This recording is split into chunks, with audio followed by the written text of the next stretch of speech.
Yeah, I know what you're thinking. You can get a job in the Middle East simply by trying or by magic, through others or by a fluke. Remember that competition is everywhere. Some here, some there, but bam! Loy Machedo is the best.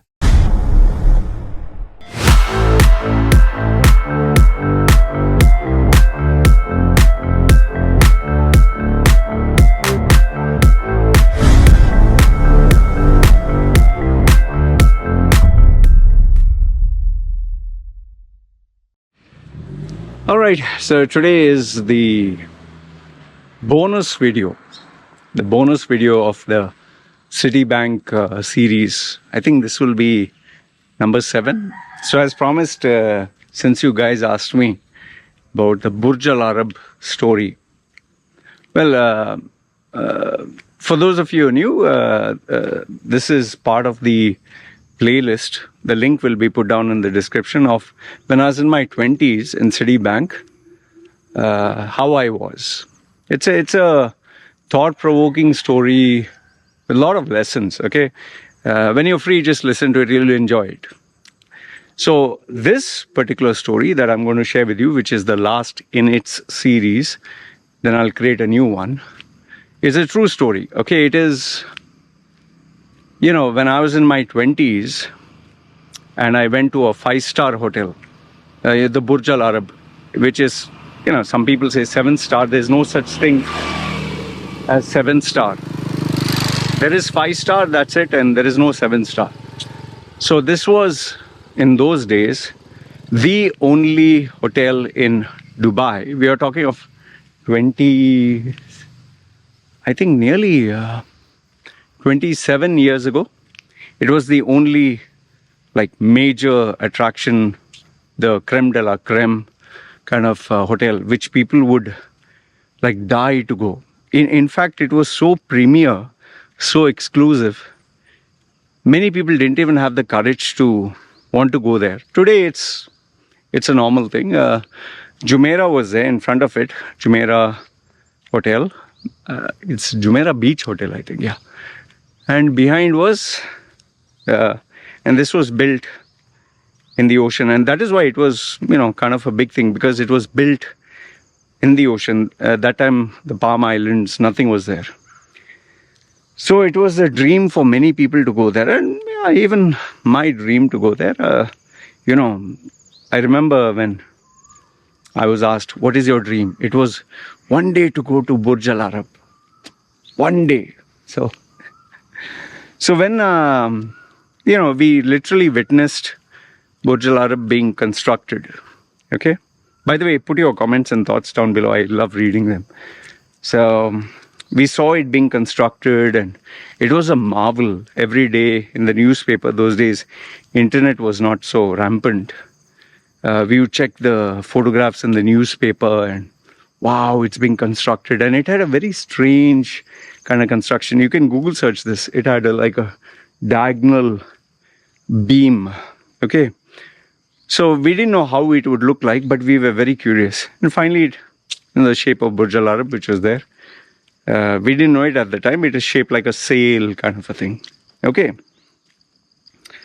So, you know, finally when it got ready, we used to read about it.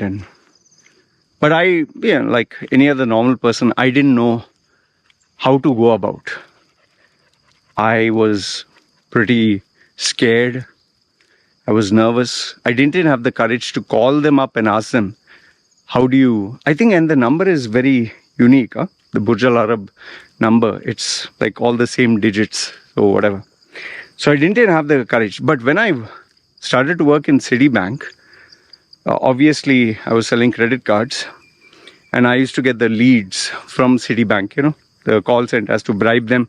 They has to give me the leads. Leads means people who would call up the bank and say, I'm interested in your card. Can you send a salesperson? So because I has to bribe these guys, they used to pass me those numbers. Actually, it's supposed to be passed through the channel and the bank is supposed to decide who will go there. But there you get very less commission. But here, when it's given directly to me, it, you know, I get a little more commission. I get the commission. So So I remember there was this French guy whose name and number I got. And it seems he's working as a manager for, I think it was a Sky View hotel. It's the topmost hotel that has a view of the sea. That was like the premier, this thing. So Sky View and bar, I don't recollect because it's 27 years ago. I think his name was Arnaud. French name, Arnaud. You know? So I was like very excited. I was like, oh, Burj Al Arab. And why I was excited is because now I could go there. I had a reason to go there. So I called up that guy. His number was there, mobile number. I called him up and I said, can I, when can I come in? He said, yeah, you can come at so-and-so time.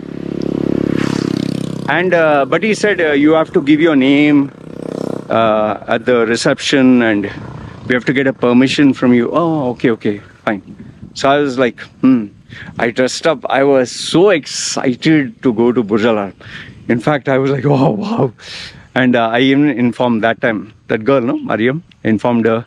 She was also very happy. And I remember that day when I decided to go, when I had the appointment, I actually went to the barber. I made sure my hair was cut properly.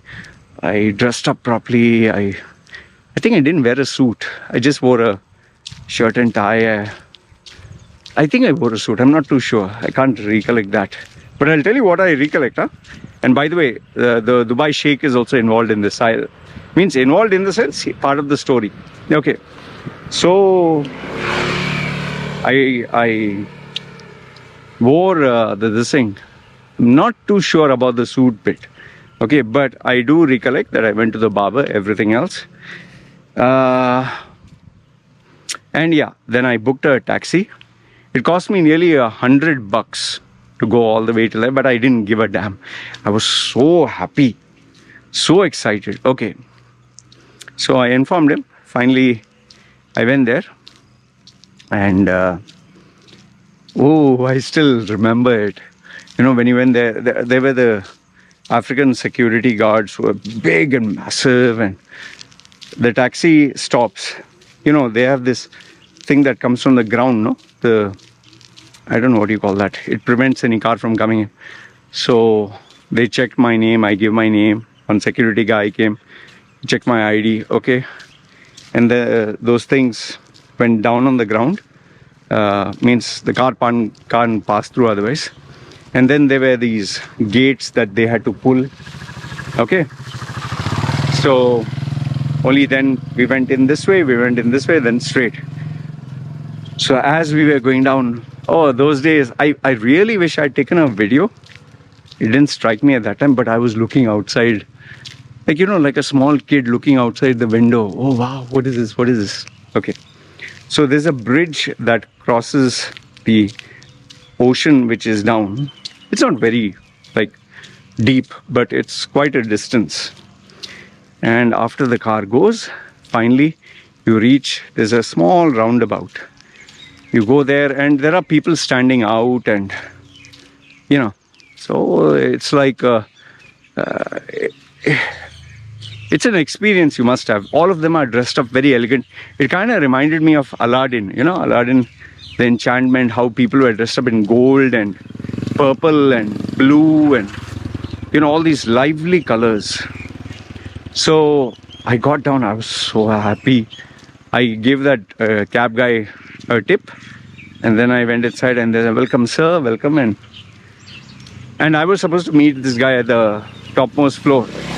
So I walked in and lo and behold, I saw that sofa. There is, I don't know if that iconic sofa is still a red sofa. It is like shaped in a very funny way. And there was a fountain which was, water was coming, and you have to look up, and there when you see up, it is like all the rooms. The interiors were beautiful. I was like in seventh, what is all this? I was like completely, and the staff was very polite. And polite means they are doing it for the VIPs. Me, what? I was a piddly little guy earning just $1,000, 20-year-old. So I was looking around, and then I asked somebody. They said, yeah, take the elevator, go right at the top. I was going slowly because I wanted to look at everything. I looked at the reception, I looked at the staff. Okay. Finally, I went up. The elevator goes right at the top. And then when you open it, there's a walk. There's someone who welcomes you. There's a Filipina that time, I think. And not Filipina, I think she was maybe Russian or something. Far Eastern. And she welcomed me, and once we came to the restaurant, there was Arno. They introduced me to him. So he said, please have a seat, and made me sit down, and would you like coffee or tea? And I was so nervous. I should have said yes, but no, it's okay, just... So he gave me the documents, and he said, do you need anything else? I made him sign. I said, no, I'll get it done and all that. Okay. So I left. Okay. I wanted to see the place and all, but I was so scared. Okay. Now, I left. Okay. I left. Again, went down slowly. And as I got out of the hotel, I saw these staff again, and they said, would you like a cab? A cab came, and I went. So it was quite an experience. As soon as I landed in the office, Mariam was very eager, and people asking, so how did it go? And, because we were all excited. We were like hardly earning $1,000 here. So I was telling them, oh, it's so beautiful, this, that, went on. Okay. Now, his card came after 2 weeks, and I decided to, I think, did I personally deliver it or something? No, I remember there were some extra documents that, some delivery, something, I had to go meet him again. So, this time, I went again, okay, I remember. And I'll tell you why this time I'm telling you. When I went again there, again, same with the car, taxi. When I came down, I saw so many people standing there. So many. I was like, oh, these people are really giving me like a king's welcome. I'm a VIP. Like, I felt so happy to see that all these people were there to welcome me. And all were standing there. So I was kind of confused, like, why so many people are there to welcome me? The manager, he also came down. I was like, shit, man, why did this guy come down? I could have gone up. And he came, he shook hands with me, he took the document. All right, Loy, I'll talk to you later, a little busy. So I said, okay, fine. And I was upset because this time I couldn't go in. So I was like, okay, whatever. By the time the cab guy also, he left, I was like, sheesh. And there was no cab there. Huh? So I turned around, and as I was walking, now remember, I told you, all this staff was standing there. So I was like, see, they're there to welcome me, but what's the point? As soon as I turned, walked a few steps, I'm looking down and walking like this, and then looking around and all that. And I'm not exaggerating this. I looked around, looked everywhere, walking like this, and lo and behold, I think 3 arms length, I see this guy walking towards me. Okay, I see this Arab guy walking towards me. And obviously, I'm looking at him. I look first up and look down. And then I look up again. And I was like, I know this guy. And I was like looking at his face because I was like, where did I see this guy? I know this guy. And he was looking at my face. Mind you, I didn't have tattoos those days. I had long hair. I looked like a normal Indian guy. And he came closer. And it was then I realized, bloody hell, this is Sheikh Mohammed.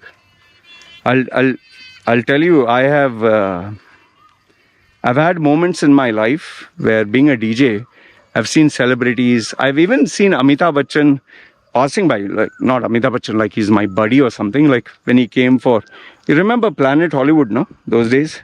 So Amitabh Bachchan was there. I remember seeing these actors and actresses, Bruce Willis, Patrick Swayze. We happened to see them accidentally.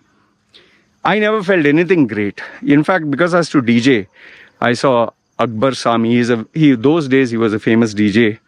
Akbar Sami, DJ Akil Ali. He made a remix of one Indian song where all the females were wearing pink. You can Google search this, huh? DJ Akil Ali, DJ Akbar Sami. Check their hits. Those days, we are talking of Bali Sagu, BALLYSAGOO. You can Google search Choli Ke Piche Kya Hai. He was great at that remix. In India, the famous song was Made in India by Alisha and Colonial Cousins. They were the first kind of musical group, like both of them, to mix English with Hindi songs. So we're talking of the early days of A.R. Rahman. And if you do not know A.R. Rahman, you have to search this guy.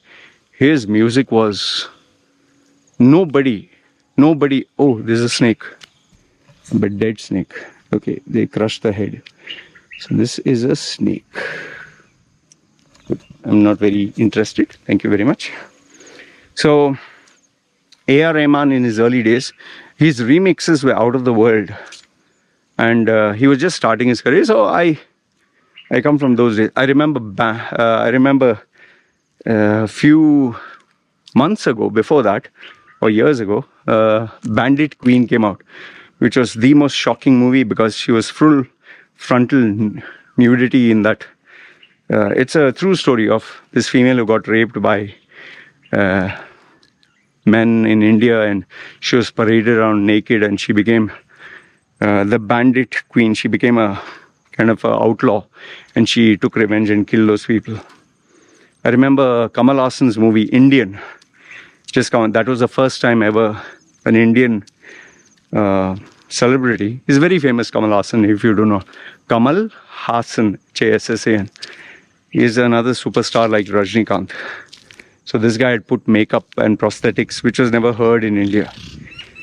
Anyway, I diverge. And there was a guy named Prabhu Deva, who was like considered to be the Michael Jackson of India. Although I wouldn't know. I found him to be very, I don't know, like the beard, it looked very unkempt. Looked like he came from the poorest of the poor, but his dance moves were crazy at that time. Anyway, so we're talking of those days. So I saw this, I saw Sheikh Mohammed.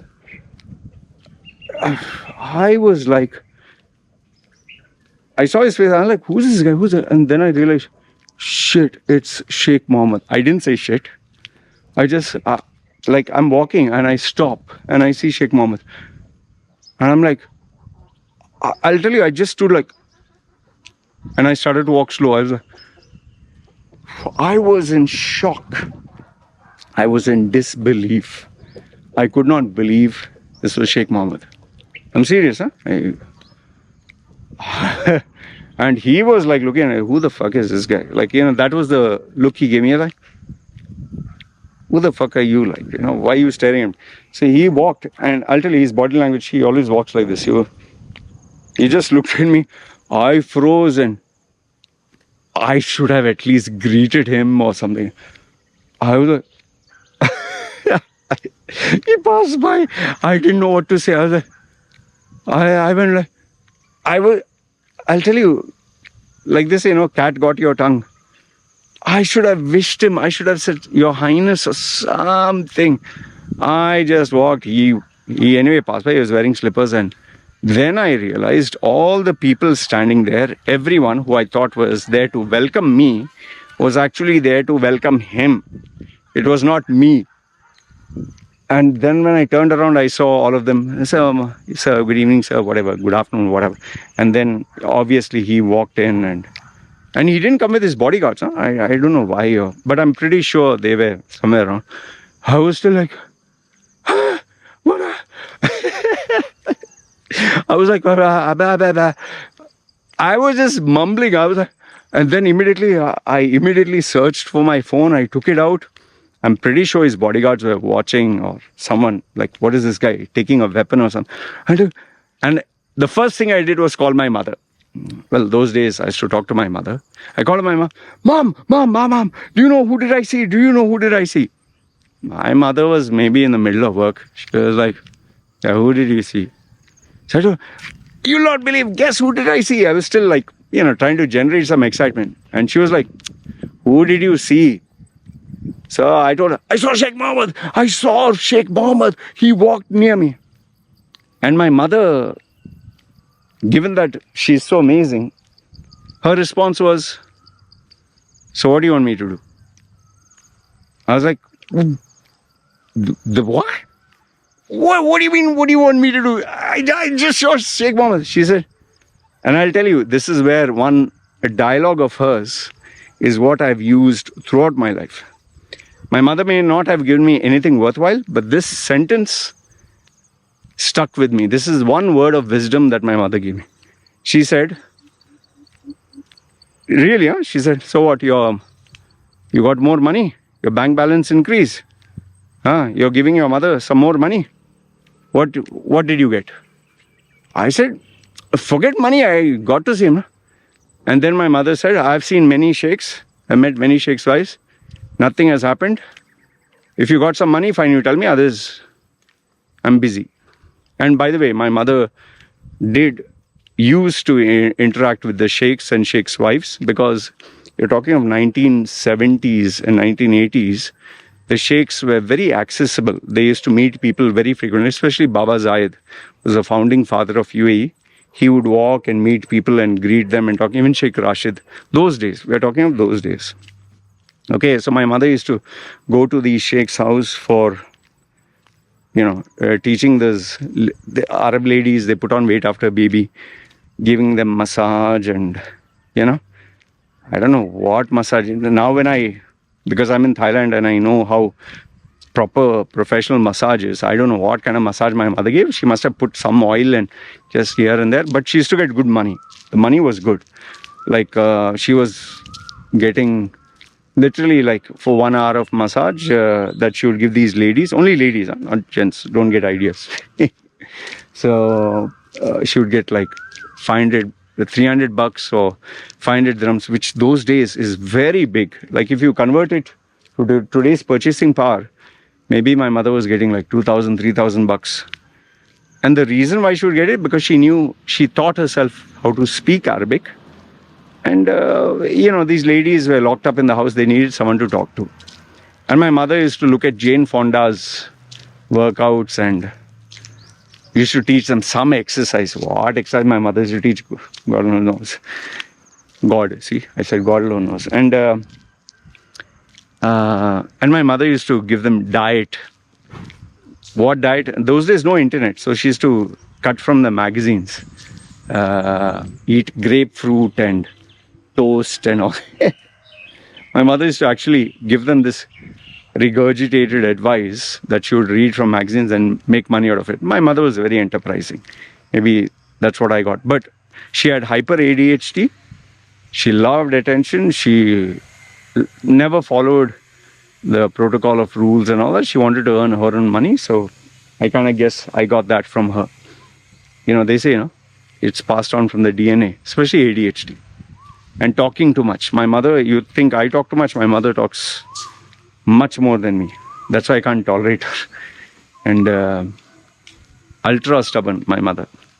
Anyway, this is about my mother. So what happened was, by the way, I just want you to know my battery levels are 25% for this new battery. So it's at 25%. So in case I end this session and make part 2, just understand that battery was slightly less. I bought these new batteries, by the way. See, I bought this new battery, which is supposed to last long. And this one got over in 20 minutes. So I'll just recharge it.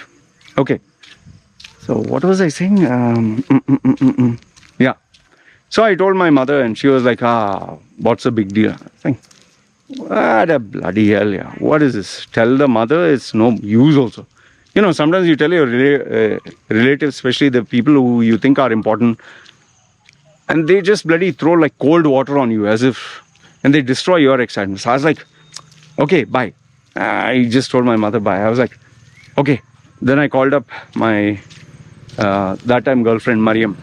She was, oh my God, you met and this and that. And she was so excited. I was very happy. Finally, someone is excited. And she went and she was in the bank and she told her colleagues there, and she told the bank manager, no, the bank, my team leader, Jayashree, and she was more like, oh, does he want a credit card? So it was amazing. It was amazing. Yeah.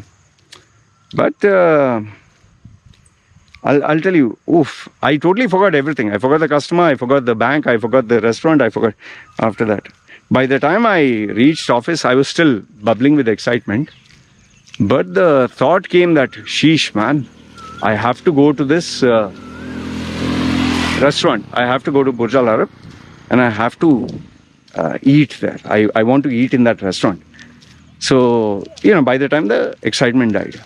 And so, once I reached the office, and remember, because I went there twice, I made calls, I saw Sheikh Mohammed. So I was more like, okay, you've seen Sheikh Mohammed now, what else is there? Why should I be afraid or have any inhibitions? I'll call and make a reservation. Chal, let's go and see. I said I'll make the reservation, but then I decided, instead of making the reservation, I'll ask this manager. So I called the same guy, not the same day, after 2-3 days, and I called him and said, hey, how is the card, everything? He said, Loy, it's fine, it's perfect. So he said, then I asked him, I want to come to Burj Al Arab to eat, restaurant. What is the procedure? Don't worry, I didn't ask him for free. So he said, Loy, you'll have to make a call from the main this thing. You'll have to book a reservation and they'll tell you the procedure. So I was like, okay, I'll do that. So I said, is there anything else like, I should do or you can do for me? So no, Loy, you have to follow protocol because I can't, obviously that was stupid of me to ask him. I was not asking for free, but I was asking if, I could just come in without all this documentation. So he said, you call. I said, okay, fine, I'll call. And so I finally decided, okay, I'll call them, but tomorrow. Because, it's the first time I'm actually booking a reservation. I never did it in my life. So nighttime, what I did is, I sat and wrote down, what should I say? I would like to book a reservation. Remember, this is pre-internet days. So there was no way for me to know how to do it. And I didn't want to tell anyone. So I wrote down, I'd like to book a reservation and that was all I knew. I didn't know there was anything else to say. Okay. The following day, I waited until nobody was there around me. Okay. I took the phone and, office. Everyone had gone for lunch. And then I took the phone, press 9, then you get the landline, and I dial the number. How much battery is left? 20%. Okay. Let me end it here. I'm not doing this on purpose. It's only 20%. I want to, speak without it interrupting in between. So this is part 1 of the bonus. Part 2 is where the comedy of eating in a 5-star hotel comes in, and you will forget laugh. You might actually fall down from your chair listening to the jumblux I did. Jumblux or the nonsense. All right. Anyway, let me know what did you think of the story until now. And yeah, it's always good to know, are you interested in the next part? So part 2 of eating at Burj Al Arab. It is bad, yeah, bad. Okay, anyway, yalla. Part 2 is coming out after this video. Comment down below, let me know your thoughts. Chal.